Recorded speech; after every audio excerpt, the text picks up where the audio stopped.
Your Steve Jones Show podcast is loading now. The Steve Jones Show podcast is sponsored by Sunbury Motors, North 4th Street in Sunbury, and Sunbury Motors Kia, routes 11 and 15 in Hummel's Wharf.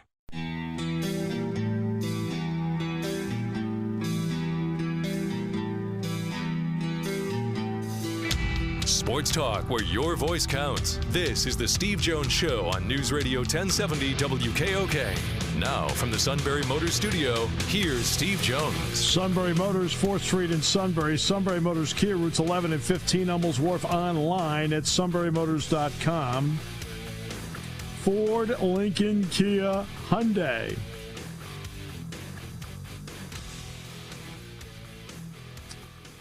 Best in new inventory, great pre-owned inventory. And also, the pre-owned inventory goes through an extensive inspection. That way it gets the Sunbury Motors guarantee. Invaluable. It's all at Sunbury Motors, 4th Street in Sunbury. Sunbury Motors Kia, routes 11 and 15, Hummel's Wharf, online at sunburymotors.com. So was Bullers in today, the dog? He was, actually. He's looking good. Yeah, I heard he's doing well. I guess they took the caging that normally is around the corner office and they moved it to... Get the lingerie on the deck. Call the janitor. I have concerns. I mean, you notice how she took my advice. Because the last time she had the suit in the same office with the dog, right? That's right. Which I pointed out was a potential hostage situation. All right, so poor dog's like, whoa, why am I listening to this? Looking around. Right, went to Ward 4. All right, time now for our play-by-play call of the day. The Flyers all over the Penguins last night. To avoid the Pittsburgh forecheck, took a big hit from Zucker, but got that puck back to Gostisbehere, who tries to spring Lawton. He's got him. Lawton moving up. Lawton holds back to Allison with the shot. He scores! Allison, second in the NHL. It is 4-0 Philadelphia. That's when I turned it off. It was 4-0. I said, I think they're okay right now. Oh, I savored every moment because it's been a rough go. I turned it off. I said, no, Hogan's Heroes is on. Let's watch that for a while. All right. So let's get to the NFL draft. We bring in the incomparable Neal Coolong. Sir, welcome. Always great to have you with us. Yeah, it's great to be here as always. Thanks for having me. All right, so let's get right to the draft. Najee Harris. I want to talk about the quality of the man first. There was a time in 2010, his family had nothing. And so they had to spend several months in a homeless shelter in the Bay Area. And that's where he watched the draft from, that shelter. And he said, it's pretty tough not having a home when you're a young boy. Food wasn't good. I wanted to do something for the people who helped my family. At first, I wanted to go there and tell people I had not forgotten them. What does it tell you, not just about the prospect, but about the quality of the man? Just absolutely seems like the kind of guy the Steelers love investing first-round picks into. I mean, maybe not even as a tiebreaker, but a lot of those guys have stories like that. Not necessarily the poverty part, but very open to others, very empathic, very caring. Everything about him, he screams he's an A-plus character kid, and you have to enjoy knowing that's kind of your base. Now, you and I have poked all kinds of fun at Artie Burns over the years, but Artie Burns was an A-plus guy. He still is an A-plus guy. He is taking care of his family, especially his brother, because he had to do it. And you and I have brought that up about Artie Burns, that he has been that kind of person. You love the fact that he was given the opportunity to do that. That was a priority for him. It would have been great to see him work out, better than he did perhaps as a player. But they're going to invest money in character like that. That's the kind of guy that they want to get with their first-round pick. And I think Harris certainly knocks that out of the park. And it certainly helps On top of that, the actual important part really is he's got to be able to play, and certainly there's not really a hole in his game. He's a good all-around player, and the fact that he's an A+ guy on top of it makes the team that much more excited to bring him in and to start developing him to be one of their future core guys, which I really think he's in a position to be.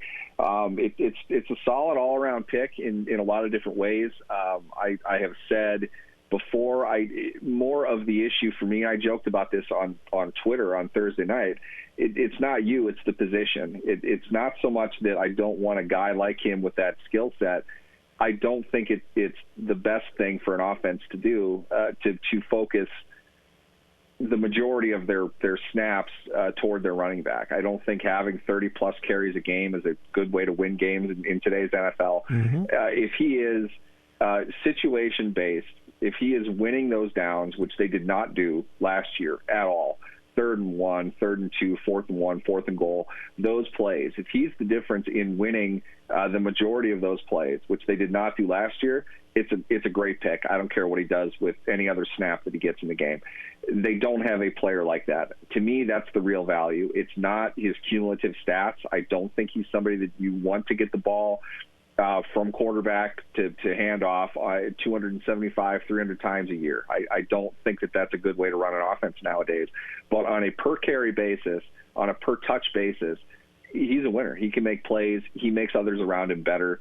To me, that's really what you want to find in a first-round pick, even if it's not the trendy, popular way to do it. I understand that the overall sense of the lack of value of taking a running back, but he's a really good running back, and he can do a lot of other things that help them win situationally, which is what they could not do last year.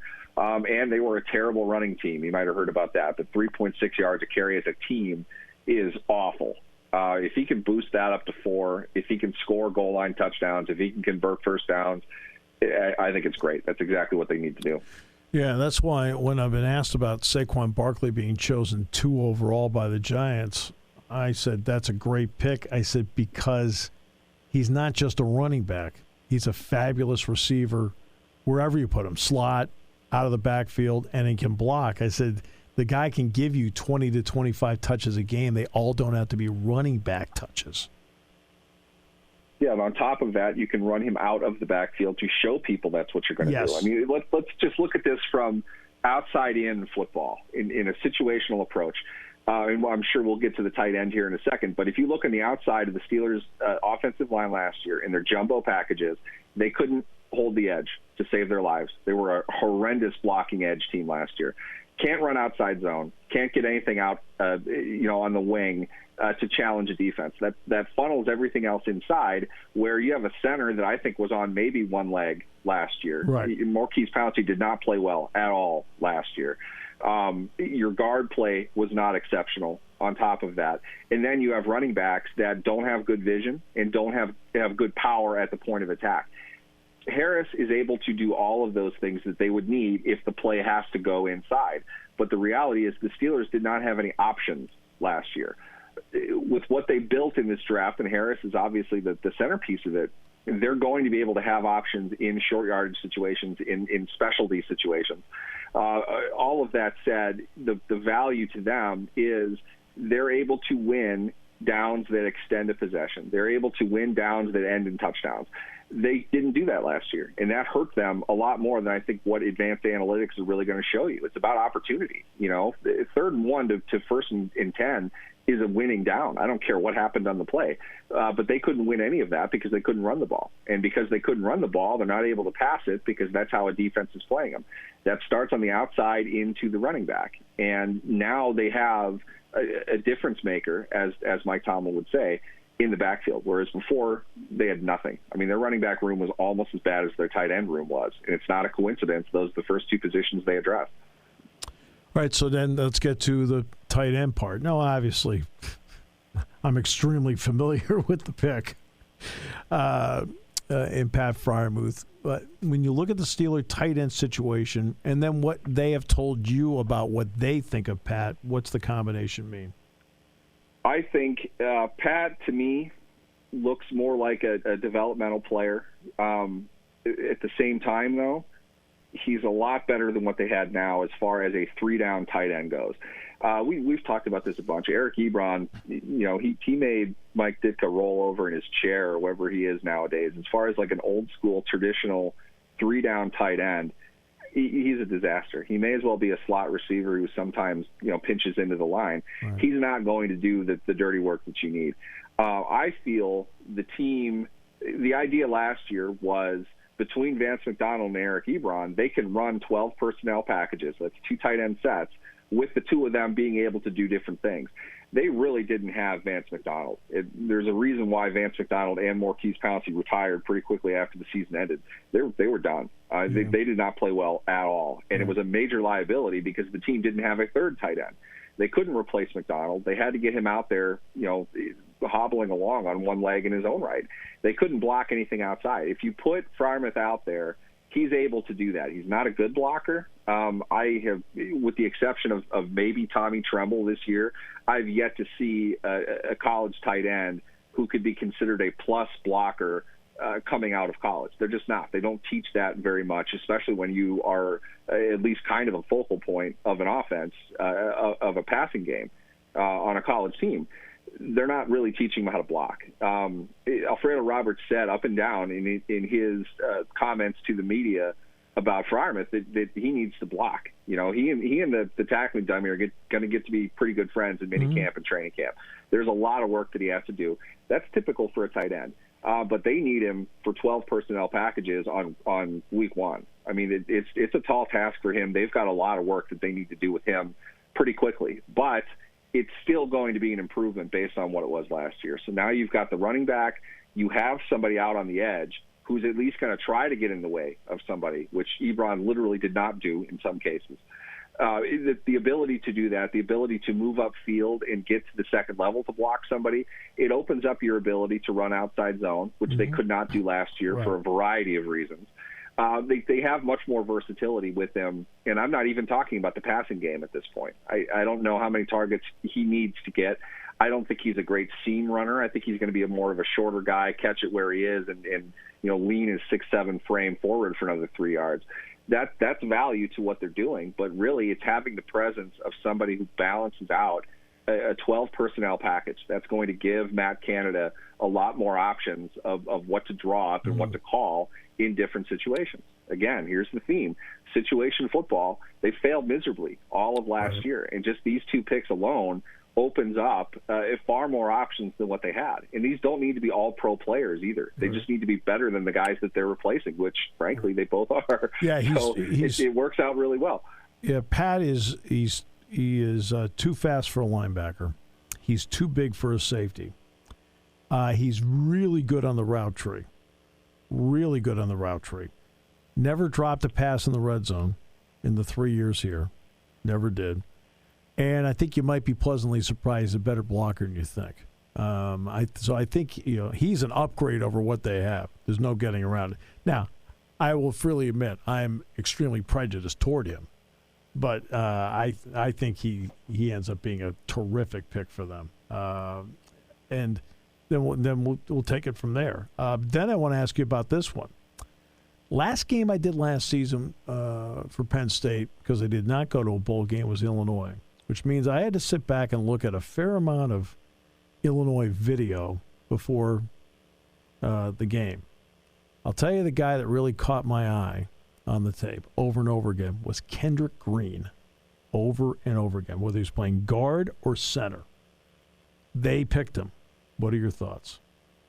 I was not familiar with Green before the draft. After they drafted him, I watched him quite a bit. I agree with you. I was kind of surprised he didn't get any talk, really, about maybe even being a second-round pick.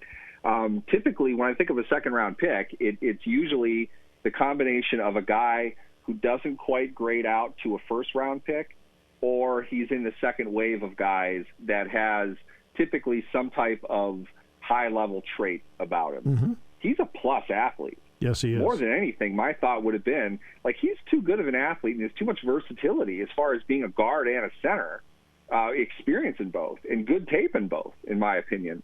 I would have thought he would have been a viable option for the second round. Whatever reason he wasn't, that's fairly irrelevant. This is a kid who's going to come in and play. He can do that. My opinion is that they absolutely need a center. I think that the value of it, and most of the time, unfortunately for him, I think he's going to be cast in a very negative light because he wasn't Landon Dickerson. He wasn't Creed Humphrey. But I'll say this, Dickerson would have been about as big of a medical red flag as they've taken in the first two rounds. No question. Okay? And Green is not. And Green is not at all. He's healthy as a horse. And the best part, this is what puts him over Humphrey, he can play guard. Yes. Humphrey's not a guard. Yeah. Humphrey is really a one-dimensional zone blocking center. He's going to be very good at that. But if you want to run more versatile things, you want Green. You wouldn't want Humphrey as much.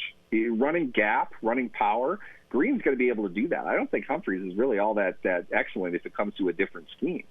So you look at the athleticism as far as how about this? Combine power along with speed and quickness. That's Green. I don't think that's Humphrey. And I'll even add this. If you are not sold, as the Steelers right now, where they sit in the third round, if you are not sold that your future 10-year center, to use that cliche, is on the board, you can take Green. You can start him at center now.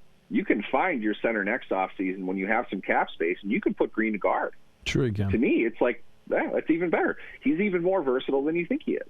That's the kind of player the Steelers love to draft. They love versatility. It might not be as apparent in this draft as far as the offensive line goes, but he is a huge fundamental piece for what they're trying to do, and he opens up options for them next year. I think he's their best pick, mostly because he's going to get the most run right away. Well, no, I mean, Harris is going to be Harris, but you're going to see Green. I don't think they're going to start B.J. Finney over Green unless Green just has absolutely no clue what he's doing. I don't get the sense that he's that kind of a player, and you read the evals about him. He's smart. He knows what he's doing. He's going to be familiar with the kind of scheme that they're running, and he wants to be out there playing. I think he's the kind of guy that can win a starting job, and that's perfect. That's what they need. You put him in on day one and see where that takes you between now and next year. With the ability to be able to move him somewhere else if you get a better option. So now you've really addressed your line in 2 years. It's possible for them to do that. Or he can be great and they can keep him in center and find, the guard maybe that they need next year. So I really like that pick. I like what they're thinking with that pick. I think he's a great fit for what they're doing overall. Look, there are only so many picks that you have. And not only that, you weren't allowed to do any in-person scouting this year. That's why there's relatively few FCS picks. I mean, FCS wasn't even playing, so there weren't that many FCS picks out there. So what didn't they accomplish, at least positionally, in this draft? I mean, because, we'll find out how good all these guys are once they start playing, but what didn't they account for positionally in the draft with the limited picks they had? Well, I think you're going to point to cornerback pretty easily. When I say that, it goes along the lines with what you just mentioned. You can't address everything with a premium pick. Exactly. I feel if you were, let's call rounds 1 through 3 premium picks. Right. If we're looking at it like that, you can't go wrong with, in my opinion at least, with running back, tight end, and center/guard. Right. Those are absolutely positions they needed to address. Yes. I would argue the players they took at those positions at that point in the draft fit the highest and best use, which is the combination of both the best player available at a position of need. I think you can make the very easy argument that Harris, Freiermuth, and Green fit that better than anybody else would have. Yep. So, okay. Whether they pan out, that's, we never know that. But cornerback, if cornerback is the position that falls off the wayside, okay. One of them was going to. You were going to have to kind of make a move somewhere.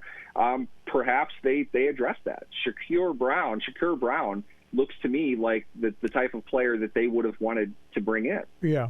He's a slot guy. He's not the biggest guy. Right. He's far quicker than he is fast. Mm-hmm. He looks to me to be the type of player that they would have wanted to draft if there was that type of player available when they were picking in rounds 1 through 3. Yeah, I agree about Brown. I mean, to me, as a third-day pick, Brown's a good third-day pick. Now, he may end up being and that's it, because you and I both know that. Look, if you're a 1 through 3 pick, you have to play your way out of the league to not get a second contract. But if you're 4 through 7, you have to play your way in.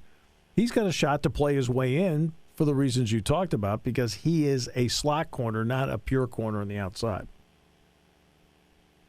Yeah, I think that is, in my estimation, that is the position the Steelers would have wanted to address anyway. So if, undrafted free agency is becoming such a market in and of itself now. I mean, it wasn't that long ago. It was kind of crazy to see guys signing for like $180 million contracts. What was his name? The kid from Florida State, the defensive tackle who signed with the Browns. They gave him a contract that's bigger than their 6th-round picks. Mm-hmm. It's like, why didn't you just draft him? I mean, right. I'm not sure what the thinking is along those lines, and maybe there's just something like, we really counted on signing him, so we kind of have to spend a little bit more. And in the grand scheme of things, it's deck chairs on the Titanic as far as finances go. This isn't a huge amount to spend. Okay, but it's becoming like its own thing now. It's like this mini tornado of free agent activity, to the point where we heard a couple different times that the Steelers knew that Brown was willing to sign with them in undrafted free agency, so they did not draft him. And I was kind of postulating that maybe that's what led them to want to draft a punter with their 7th round pick. They can take the punter because maybe Brown is already saying that, yeah, I'll sign with you if you want to pay me a little bit more than what a 7th round pick would get. Give me a little bit more guaranteed, and I'll sign with you. Okay, now we'll take the punter, and we know we can get this guy too. We got 2 players with 1 draft pick, and we spent roughly twice as much, but that's to be certain you want that. There's a lot of value in both of those players because, frankly, a punter is absolutely a position of need. They've been trying to get rid of Jordan Berry for years.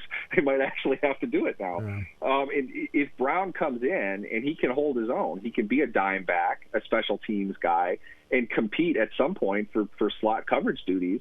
That's a great undrafted free agent. You know that because they just did it with Mike Hilton, a guy that just signed for $30 million with the Bengals. Sure. So you might be replacing that. There's value to it. I think top to bottom, it was a very value-adding draft, and this was exactly the draft that they needed to have. And they hit it from the 1st-round pick to their undrafted free agents. Right. They added the players that they need to add. Now you hope that they pan out at an above-average return, and maybe they're better off. But they always needed another free agency period and another draft anyway. Yeah. But to me, this was a great start. Yeah, and then Lamont Wade, too, safety, slot corner. They're going to take a look at him there as well.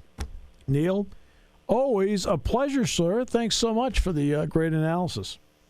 Absolutely. Thanks for having me, guys. All right, Neal Coolong joining us on the show. Someone who always had confidence in my ability to have sources. We'll come back with more in a moment here on News Radio 1070 WKOK.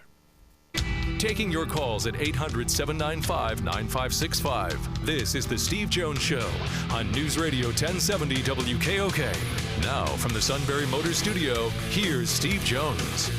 Sunbury Motors, 4th Street in Sunbury. Sunbury Motors Kia, routes 11 and 15, Hummels Wharf, online at sunburymotors.com.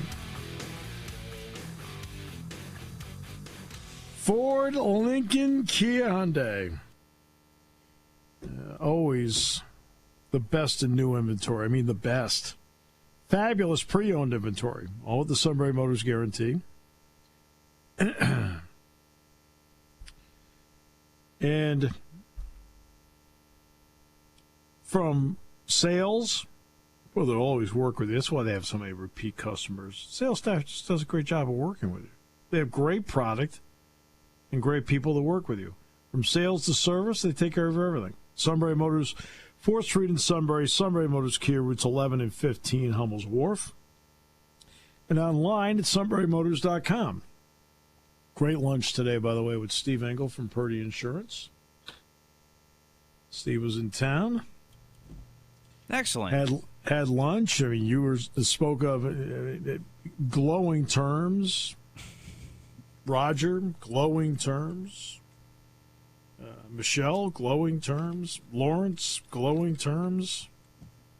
Sammy, glowing terms. Anybody else? S-U-I-T, that spells Suta! Didn't come out so well. All right, so...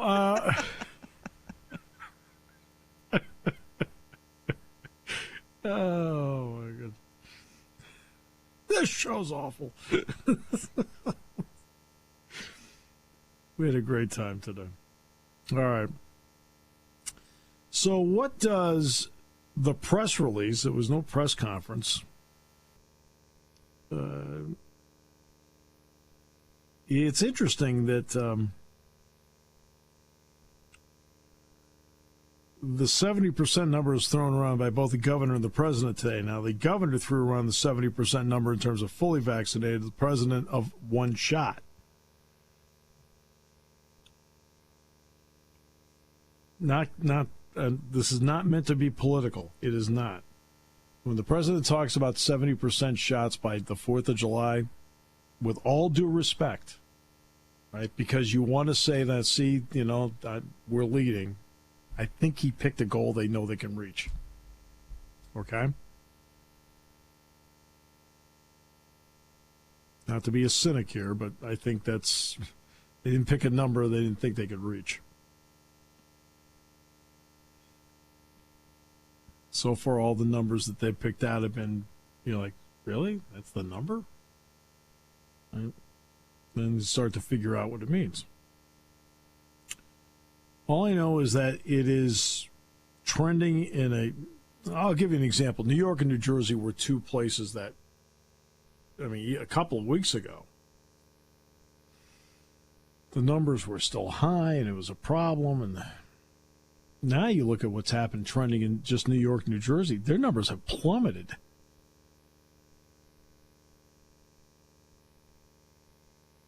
I know I read somebody was saying something about, well, there's still 50,000 cases. No, it's been in the 30s the last couple days. Much, much better. So we'll see how it plays out. There's still some hot spots. I know Oregon and Washington State are having some worries right now. There was a report that Missouri was not right, and then I read into it, instead of just reading this stupid story, you decide to do your own research on it. They were talking about the percentage, unfortunately, of people who passed away, how the percentage had gone up by almost 20-something percent. And then when you did the research, you found out that they went from 13 to 17. Now, that's awful for the 13 to 17. That's awful. But they made it seem like it went from 13,000 to 17,000. That's not correct. So let's see how this works out. I think that it is a step in the right direction. It vindicated the sports department. After the doubting Thomases in the news department. But you have sources? This is the abuse I got for trying to inform the public. No good! No good! No good! Said this 2 weeks ago. And all I got was, a lot of off-air abuse. Let's see. Yeah? So, let me see here.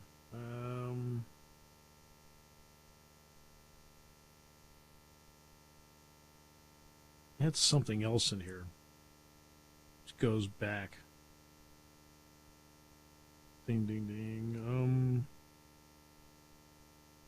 Doggone it. Let's find it here. It was a text I sent.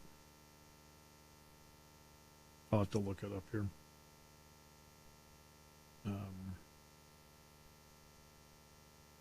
Yeah. Where is it here? And the text was this. It was about the spikes. And and I sent the text back in early April. What the heck? It was when the governor eased the restrictions the last time. Yeah, here it is. I sent it on March the 15th. This is March 15th. It'll be 50% by April 4th, 75% by May 4th, 100% by May 24th.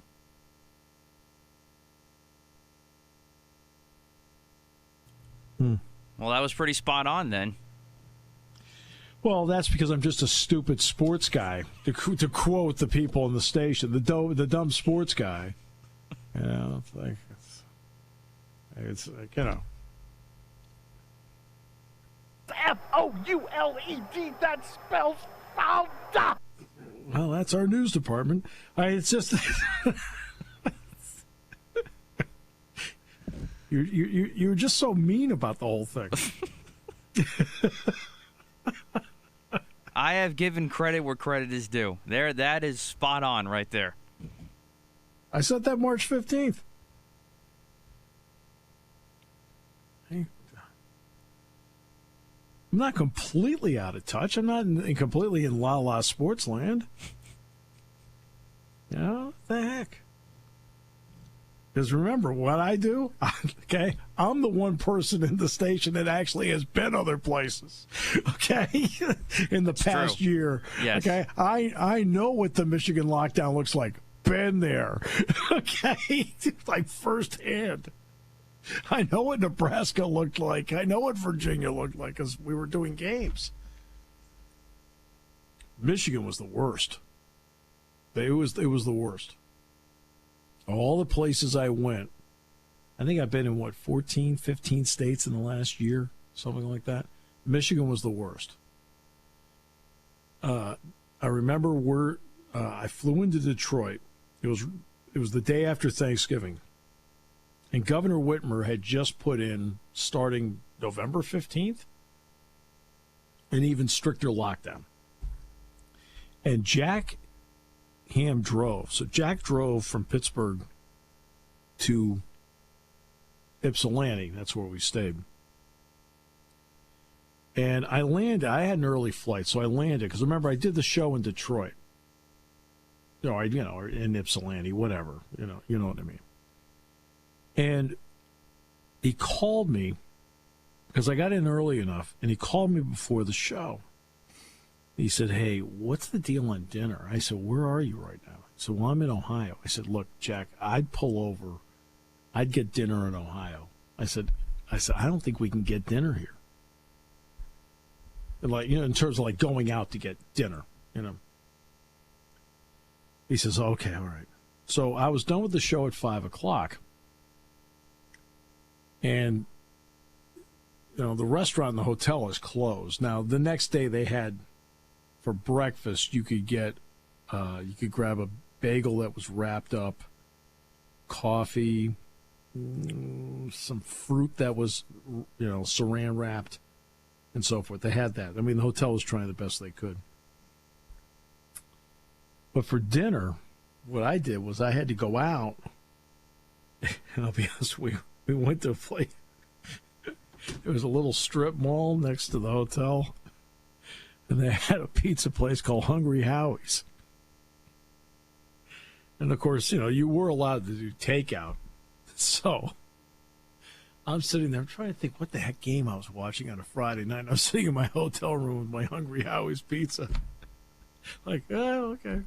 Then the next day I go to the stadium, and now Jack and I were laughing at this point because, it is what it is. But, every time you go to Michigan for football, it's 111,000 people. They're parking people at Pioneer High School across the street. They're parking cars in the rough of the golf course, which would make Alistair McKenzie roll over in his grave.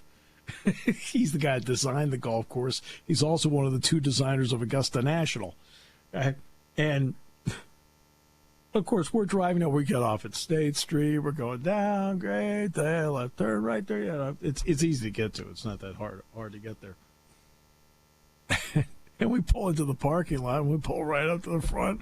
And Jack looks at me, he says, "Well, it's the one thing about the pandemic." He says, "It certainly has made our trips in a lot easier and the parking a lot better." So We tried to at least find the positives in it. But that was the worst one in terms of like how restrictive the lockdown was. At least the one of what I experienced. Now, hopefully, we can all do this in the past tense and keep going in this direction. But today was certainly a positive announcement.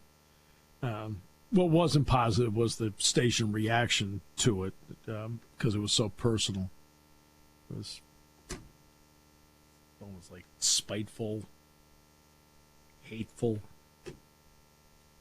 jealous. Get the lingerie on the deck. Call the janitor.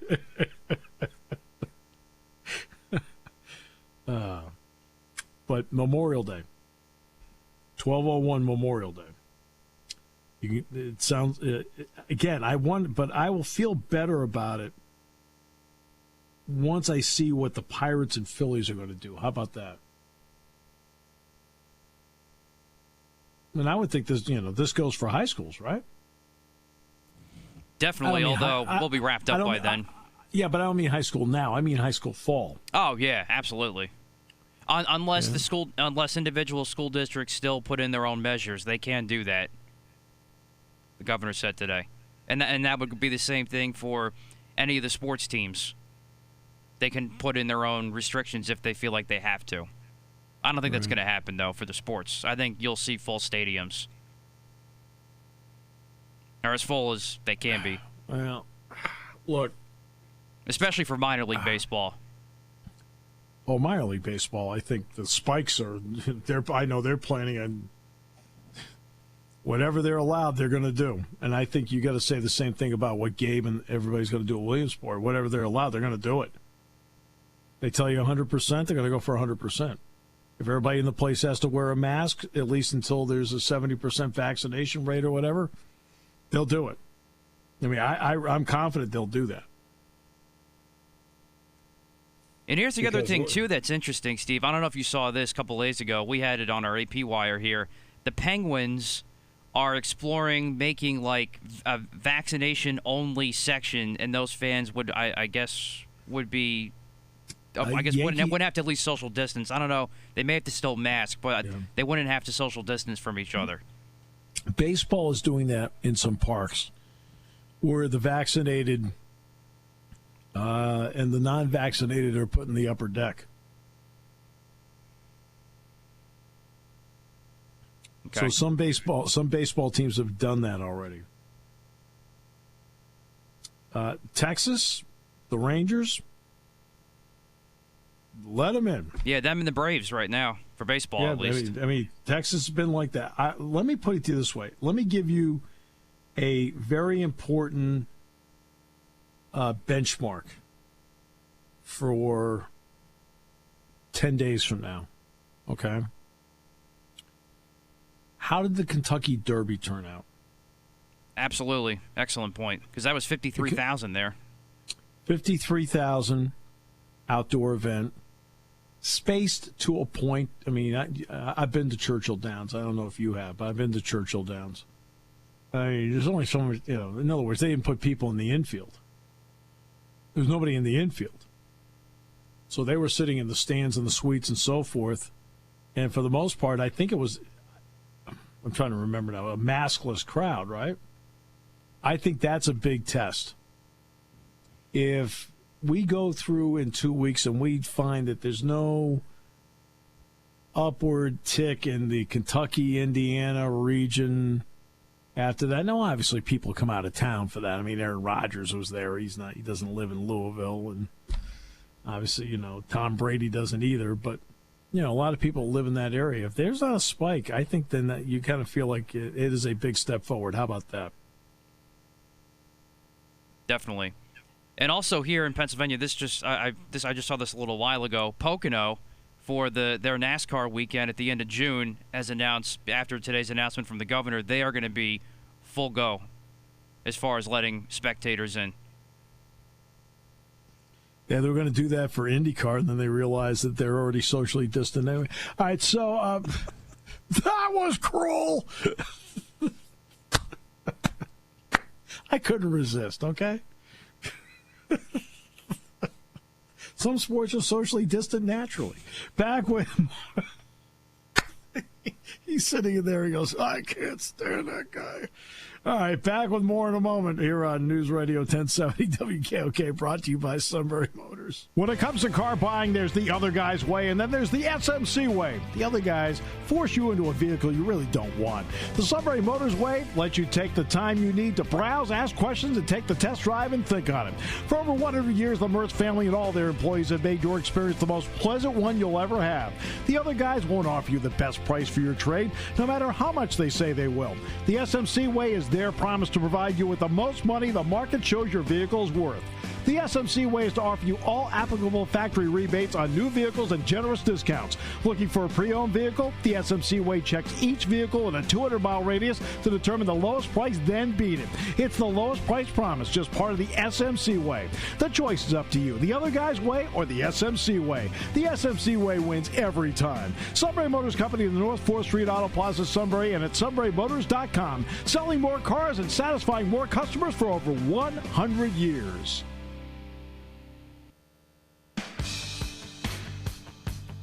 Today's show brought to you by Sunbury Motors, 4th Street in Sunbury. Sunbury Motors, Key routes 11 and 15, Hummels Wharf. Online at sunburymotors.com. Doug Birdsong says Danville will have a non-socially distant IndyCar race at the upcoming film festival.